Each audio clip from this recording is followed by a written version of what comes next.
नमस्कार, मैं दौलत शर्मा और आप देख रहे हैं यूआईपी न्यूज़। जिस तरीके से लगातार दिल्ली की राजनीति पूरे देश की राजनीति को प्रभावित कर रही है, जिस तरीके से हमने देखा कि अरविंद केजरीवाल अब अंतरिम जमानत पर हैं, लेकिन ये अंतरिम जमानत मात्र 2 जून तक की है।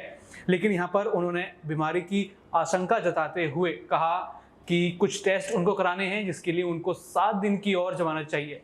ये पूरा मामला सुप्रीम कोर्ट गया, लेकिन सुप्रीम कोर्ट की जो बेंच थी उन्होंने इस पूरे मामले को सुनने से ही इनकार कर दिया और सीधा सीधा उनके शब्दों में ये कहा कि अब आपकी किस्मत का फैसला कह लिया जाए तो DY चंद्रचूड़ जो कि CJI हैं, अब वही करते हुए नजर आएंगे। दूसरी तरफ यहाँ पर अरविंद केजरीवाल और उनकी पार्टी कह रही है कि उनको कैंसर जैसी बड़ी समस्या भी हो सकती है और उस समस्या को जांचने के लिए उनको ये 7 दिन की जमानत और चाहिए।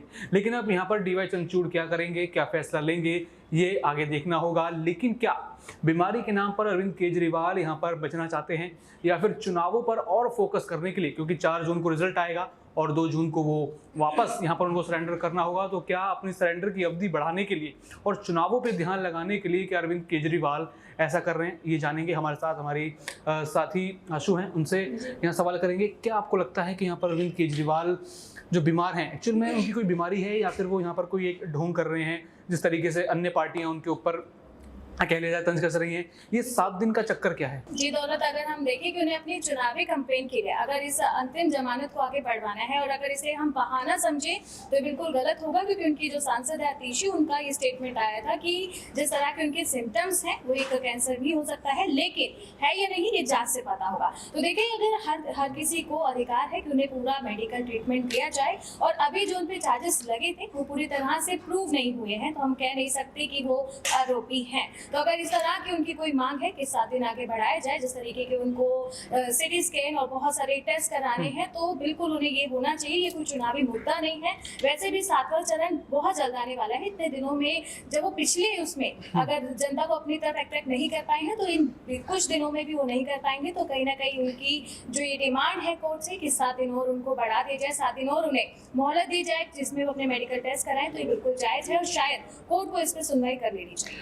आपने अभी कहा कि वो जनता को अट्रैक्ट नहीं कर पाए, इन चुनावों में इतना कुछ वो नहीं कर पाए, लेकिन वो आए तो इसीलिए थे। तो क्या दिल्ली की जनता भी उनसे खुश नहीं है या फिर उनका आना यहाँ पर असफल हुआ? जी, जनता खुश भी है, लेकिन देखिए कि सिर्फ फ्री बिजली खुशी नहीं दे सकती और भी बहुत से मुद्दे हैं, जिस तरीके की यहाँ पर दिल्ली में जो है अच्छे कॉर्पोरेट ऑफिसेज नहीं हैं कि जो दिल्ली वाले हैं उन्हें गुड़गांव या नोएडा के लिए ट्रैवल करना पड़ता है, काफ़ी आवर्स अपने खर्चने पड़ते हैं। और दिल्ली की जो एक ज़िंदगी है वो शहरों से महंगी भी बहुत है। तो बहुत सारे मुद्दे हैं। इस समय पानी की कितनी बड़ी किल्लत चल रही है। आम आदमी पार्टी ने अपना तो पल्ला झाड़ दिया है कि ये जो हरियाणा वाले हैं, लेकिन उन्होंने तो दिल्ली को पेरिस बनाने का वादा किया था कि दिल्ली को पेरिस बना देंगे। जी बिल्कुल बना देंगे, लेकिन शायद उस पेरिस को देखने के लिए भी बहुत ज्यादा टाइम, और शायद इसीलिए जनता भड़की थी कि जो आपने पेरिस करने की बात की थी कि पेरिस में भी पानी की किल्लत होती है, जो दिल्ली वालों को झेलने पड़ गए। अपना तो पल्ला आपने झाड़ दिया, हरियाणा बीजेपी पर ब्लेम डाल दिया कि आपने यमुना के पानी को बांट दिया है और जिसकी वजह से दिल्ली को अब जो है पानी की किल्लत देखनी पड़ रही है। तो जनता वैसे ही भड़की पड़ी है। उनके कैंपेन को ज्यादा फायदा तो कर नहीं पाए और इस बीच ये 7 दिन की जो मांग है एक बार फिर से मुद्दा भटका रही है। ये 7 दिन उनको चुनावी रैलियों के लिए चाहिए, जनता को फिर से अट्रैक्ट करने के लिए चाहिए। कहीं ना कहीं जनता उनसे बहुत ज्यादा अपसेट है, क्योंकि सिर्फ और सिर्फ बिजली होने से कुछ नहीं होगा। बिजली ज्यादा यूज होगी तो फिर बिल भी आ जाएगा, लेकिन बिल तो तब आएगा जब एम्प्लॉयमेंट होगी, अच्छी कंपनीज होगी और वो पे कर पाएंगे। यहाँ पर दिल्ली का माहौल देखें तो 7 लोकसभा सीटें हैं। अब बीजेपी के पास दोनों ही चुनावों में 7 सीटें आई, तो क्या अब अरविंद केजरीवाल या फिर इंडिया अलायंस बनकर ये समीकरण बदल पाएगा? क्या लगता है आपको? जी, इंडिया अलायंस की अगर बात की जाए तो देखा जाए कि कांग्रेस की तरफ से आम आदमी पार्टी को सपोर्ट नहीं दिख रहा है। जिस तरीके से आप कैंपेन में देख सकते हैं कि केजरीवाल बढ़ चढ़ के लिए कन्हैया के लिए भी दिख रहे हैं, लेकिन कांग्रेस की तरफ से क्या है आम आदमी पार्टी के लिए? तो जहां तक बीजेपी इस बार दिल्ली में अपने पांव इन 7 सीटों पर एक बार फिर से बता दे कि आजमाती हुई दिख रही है और कहीं ना कहीं बीजेपी इस बार दिल्ली से भी पार हो रही है, क्योंकि अरविंद केजरीवाल के जिस तरीके से आंकड़े सामने आ रहे हैं, जिस तरीके से पब्लिक ओपिनियन में देखा है, जनता इस बार केजरीवाल के खिलाफ चल रही है। और इस बीच ये जो गिरफ्तारी हुई, कहीं ना कहीं इससे विपक्ष को बहुत बड़ा प्रॉफिट मिलेगा और इससे केजरीवाल सरकार के गिरने के लेकिन आपने कहा विपक्ष को, लेकिन विपक्ष तो इस बार एक साथ है, तो उसमें तो प्रॉफिट का उसमें नुकसान हो सकता है। तो क्या फायदा हुआ इस बिल का? क्या लगता है वो इस बिल का कुछ फायदा हुआ क्या फिर ये वेस्ट हो गई? बिल्कुल वेस्ट हो गई, क्योंकि आप इतने सालों से नहीं कुछ कर पाए, आप कुछ दिन के लिए बाहर आए हो तो जनता को नहीं कर सकते इम्प्रेस, क्योंकि यहाँ पर जब पहले ही जब मुख्यमंत्री बने फिर वो जब काम हुए तो जनता ने तभी राय बना ली थी कि इस अगली बार नहीं लाना है। इस बीच आपने भी जनता की परवाह नहीं की, आप भी अपने आप में ही मस्त रहे। लेकिन अब आप कुछ दिन जो है पूरा धूप में घूम रहे हैं, घर घर जा रहे हैं, जिनसे आज तक आपकी मुलाकात नहीं, उनके घरों में बैठ के खाना खा रहे हैं, उनकी बातें उनकी आवाजें उठा रहे हैं, तो अब ये कोई फायदे वाली बात नहीं है। अब 4 जून करीब है, पता तो चल ही जाएगा कि जनता का, केजरीवाल का जो है जनता पर कुछ इन्फ्लुएंस था या नहीं। और मुझे नहीं लगता कि ये जो इतने दिन यहाँ पर दिल्ली में टिके सीएम केजरीवाल, इससे कोई भी फायदा होगा इस चुनावों के लिए। हमने देखा कि वो दिल्ली के साथ साथ पंजाब जा रहे हैं, हरियाणा जा रहे हैं, तो क्या वहाँ पर वो कुछ बीजेपी का समीकरण बिगाड़ पाएंगे?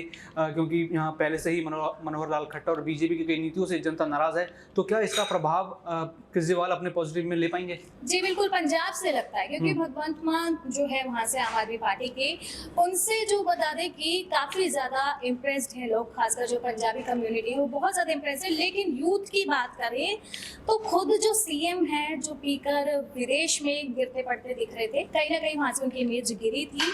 और यूथ चाहता है कि ऑलरेडी पंजाब में बहुत नशा है, तो उन्हें लगता है कि अगर हम नशा करने वाले सीएम को एक बार फिर से अगर यहाँ पे इलेक्टेड करते हैं तो शायद उनका पंजाब फिर से डूबता हुआ दिखेगा। तो बात करें कि अगर हम यहाँ पर एज वाइज देखें तो कहीं ना कहीं आम आदमी पार्टी को पंजाब से तो सपोर्ट मिलेगा, लेकिन यूथ की बात करें तो शायद यूथ का सपोर्ट उनके साथ नहीं होगा।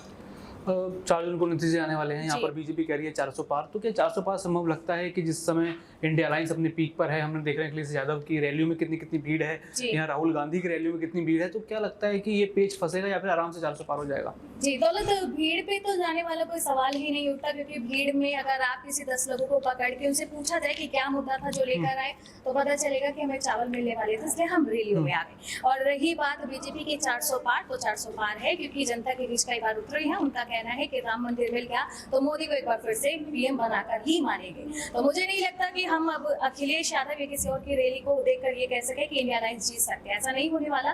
बीजेपी की जीत है, 400 पार है और ये कंफर्म भी हो चुका है। तो बिल्कुल यहाँ पर देखना होगा कि बीजेपी की जीत है कि यहाँ 400 पार होगा कि नहीं, क्योंकि इंडिया अलायंस का दावा है कि मात्र 120 ज़्यादा 150 सीटों पर यहाँ पर एनडीए गठबंधन या कह लीजिए बीजेपी सिमट के रह जाएगी और उसके बाद की सारी सीटें जो भी होंगी वो इंडिया अलायंस के खाते में आएंगी। क्योंकि इस बार जो युवा हैं, जो महंगाई से ग्रस्त लोग हैं, वो कहीं ना कहीं इंडिया अलायंस का हाथ थाम रहे हैं, इंडिया अलायंस के साथ नजर आ रहे हैं। लगातार यही बातें हो रही हैं। और बात जहाँ पर हमने अरविंद केजरीवाल की करी कि उनकी बीमारी जो है कहीं ना कहीं बढ़ती जा रही है, यहाँ खासकर उन्होंने बोला कि उनको कैंसर जैसी गंभीर बीमारी यहाँ पर हो सकती है, तो उस पर भी नजर रहेगी। और अब ये भी देखना होगा कि आखिर डीवाई चंद्रचूड़ इस चीज़ के ऊपर क्या फैसला लेते हैं, किस तरीके से अब जो किस्मत है अरविंद केजरीवाल की उसके ऊपर उनका क्या फैसला आएगा, ये देखने वाली बात होगी कि दिल्ली वासियों को राहत मिलेगी कि नहीं। क्योंकि कहीं ना कहीं अब अरविंद केजरीवाल ये ठान चुके हैं, चाहे वो जेल में जितने भी समय रहे हैं, सरकार तो वो जेल से ही चलाएंगे, लेकिन जेल के जो नियम हैं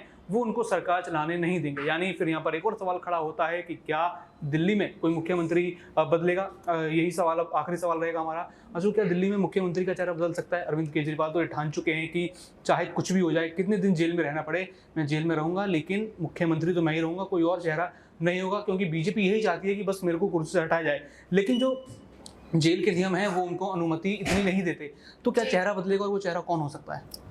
जी, चेहरा बदले ये बड़ा सवाल है और जहां तक मुझे लगता है कि चेहरा बदलना मुश्किल है, क्योंकि भले यूथ खिलाफ है, अरविंद केजरीवाल के बहुत सारे मुद्दे हैं, लेकिन फिर भी उन्हें लगता है कि कैपिटल को जो निखार के रखा है वो आम आदमी पार्टी के बस की बात थी, जो बीजेपी नहीं कर पाई। तो एक बार फिर से वहां से यही उम्मीद है कि आम आदमी पार्टी ही, यानी कि अरविंद केजरीवाल जो है वही एक बार फिर से सामने आ सकते हैं।